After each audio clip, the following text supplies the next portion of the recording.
This program has been brought to you by Cell One, Parleyville Pharmacy, and the Friesenbrook Meyer Group.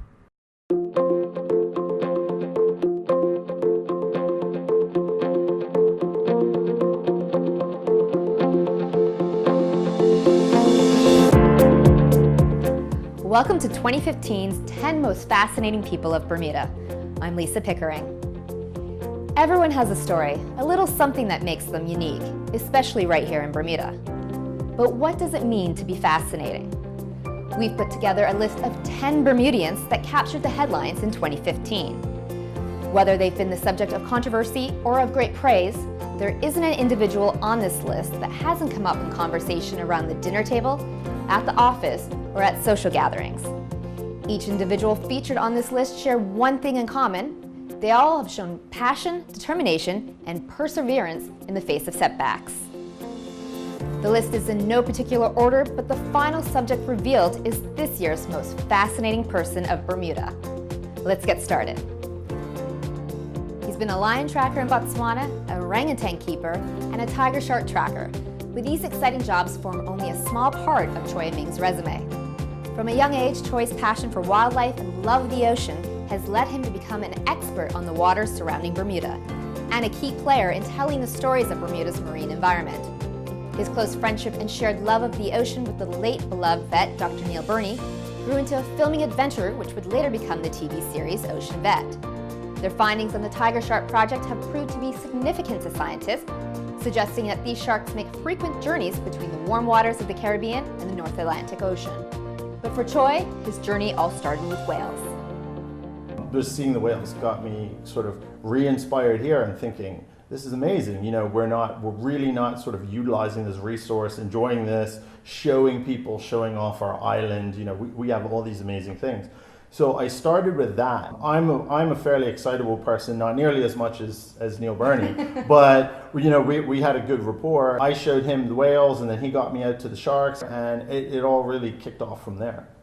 So that is the beginning of, I guess, the Bermuda Shark Project. Yeah, which, exactly. Came into fruition in 2005. Yeah. Well, that's when we 2005, we had first got together. I started getting very interested in the sharks after the first day we went out. 4 sharks came up to the boat. I'd never seen a shark in 7-8 years, and 2,000 dives in Bermuda inside the reef. And they were just banging around, and you know, I had the camera, and it's funny because if you look back at the footage now, it was so exciting. But now that we're kind of working a bit more, I guess, as you know, professional cameramen, you look back at the footage and you just laugh at how atrocious it was. But at the same time, it was just, I just remember the excitement, and I can hear, you know, us yelling through our snorkels. And I just said, I think this is the start of something big. And, you know, he definitely agreed. So then in 2008, you started tagging the sharks. Yeah. We had some local support, and because the satellite tagging is quite expensive, you're looking at about $6,000 or $7,000 by the time you buy the tag, pay for the satellite time, get someone to break it down, like the whole process. Well, it's funny, we went around to a few of the local construction companies, and we thought, you know, it's better than like a football pool or something like that. We had like little competitions among them, like whose shark could go the furthest, who would get the biggest shark, you know, just various things like that. And it was a good way to sell it and get people excited about conservation, because it was all interesting real-time data that had never been measured before. So that was really, really exciting. And that's led you to be featured in a journal this year, the Nature Journal, which obviously international press has picked up the research and the data that you've collected. Does it blow your mind at all how much of your data has been used and how useful it is from where this project started to where you are now 10 years later? It's pretty amazing sitting down in these circles with these, you know, well-known shark scientists, and they're asking you for advice. It's pretty cool how, you know, how that kicked off from just an excitement of seeing these animals. Honestly, most people are not going to get to jump in a boat and come out with us and see these things. But at least if we can film them and tell the shark's story, then we can get people to care. And that's a great segue into Ocean Vet. Yeah. Local response, I know that you've been screening portions of the show at Buoy. What has the response been from the community who are surrounded by the ocean? Since we started filming Ocean Vet, we've had 11 lectures, and the first 10 were completely sold out. Well, the first one we did sold out in 2 hours. In 2016, we're actually launching the series. So the next thing we'll be doing is actually showing the episodes, the full episodes to people. And I guess the other exciting thing about Ocean Vet is we've got 10 animal episodes.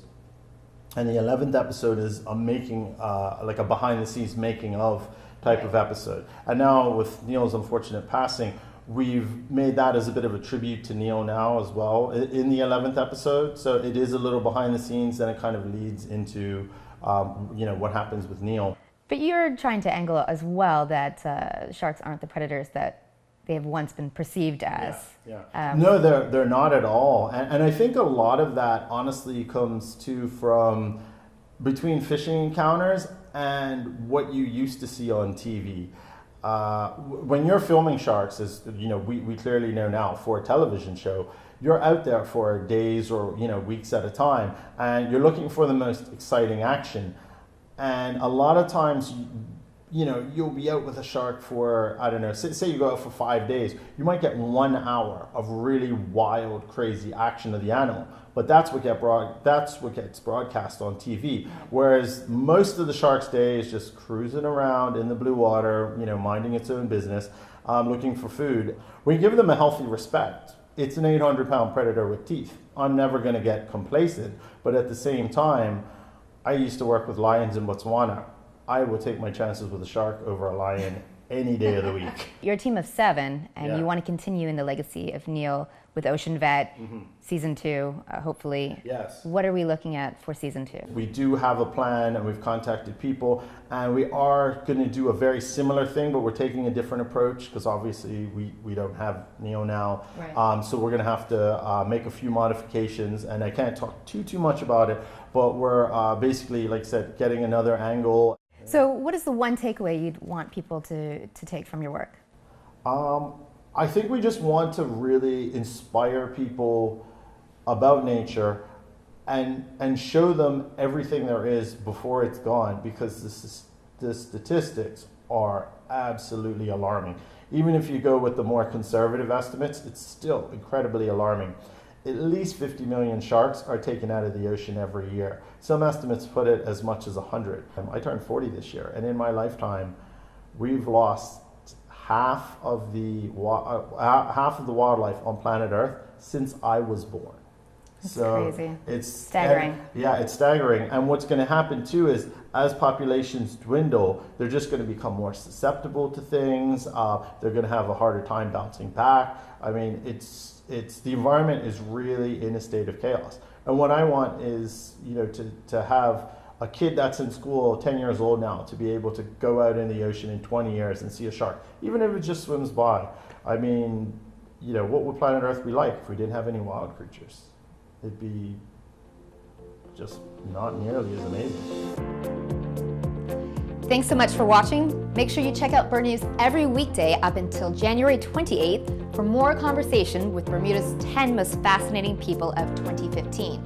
And please, if you know of any individual who you think deserves to be on this year's list, let us know by emailing us at bermiebios@gmail.com. Thanks for watching. This program has been brought to you by Cell One, Parleyville Pharmacy, and the Friesenbrook Meyer Group. With Cell One, you simply get more. More 4G speed and reliability across the island. More warranty coverage from the only carrier authorized to resell Apple iPhones in Bermuda. More first-class service with our 24/7 customer care, whether you're in-store, on the phone, or online. More services, mobile phones, long distance, and home internet, all with one company. Get more with one. Cell One.